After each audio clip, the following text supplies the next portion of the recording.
Situation. Give me an angle 1 or an angle 3, it doesn't really matter.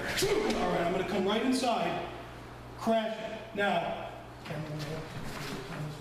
all right, what I'm doing here is rather than wrapping, or rather than trapping this way, what I'm doing is I'm passing over his arm and clamping. Okay, you want to think of your bicep, tricep, elbow as a vice grip. And I'm just going to clamp right down on this. At the same time with that, training, just put your hand on his tricep. Realistically, this is going to be what we call a tiger pinch in Shaolin Kempo. Sorry, man. You're going to see the reaction. Like, he comes right up on his toes. Okay, and I didn't even do it full force. I just gave him a little bit of pressure. Realistically, that's what I'm going to dig into that. Okay, and of course, at the same time, I'm going to start firing in here. All right, if I wanted to, I could just bring him right to the ground just by pointing my fingers. And not even give a shit about this anymore. Okay. Yeah, you might be able to scratch me, you might be able to annoy me, but that's really not a problem right now, because I'm just going to start pumping in it, hammer fists, knife hands, elbows if I'm close enough, and just start working him until he goes limp. Okay? If we stay up here and I'm not able to get him to the ground,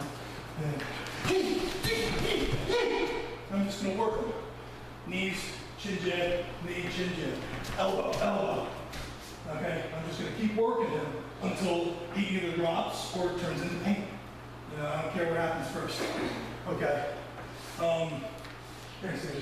Real quick on why, not really a key item, why I make the sounds that I make, because that's been asked in class before you brought that up, is it's a threefold purpose. Number one, that is I'm forcing myself to breathe. All right, I'm not tensing up and tiring myself out quicker. I'm forcing air through my lungs. Number two, it's fucking scary.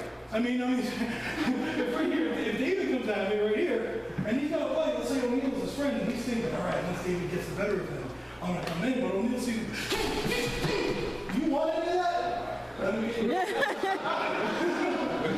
it's a psychological thing. It's also a psychological thing for myself. Okay, that sound kind of wakes up something in me. I call it waking up the tiger.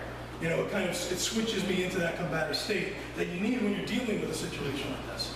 So everybody might have their own things that they like to do.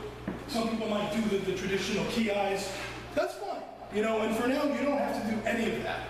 But as you progress, at some point, find something that keeps you breathing and sends that psychological sort of don't fuck with me persona. And at the same time, it's going to wake up, switch you into that combative mindset. Okay, because if you're always turned on, always in that mindset, we'll lose the people that are in person. You need to be able to turn it on and turn it back off again. So let's partner back up and go into that immediate control.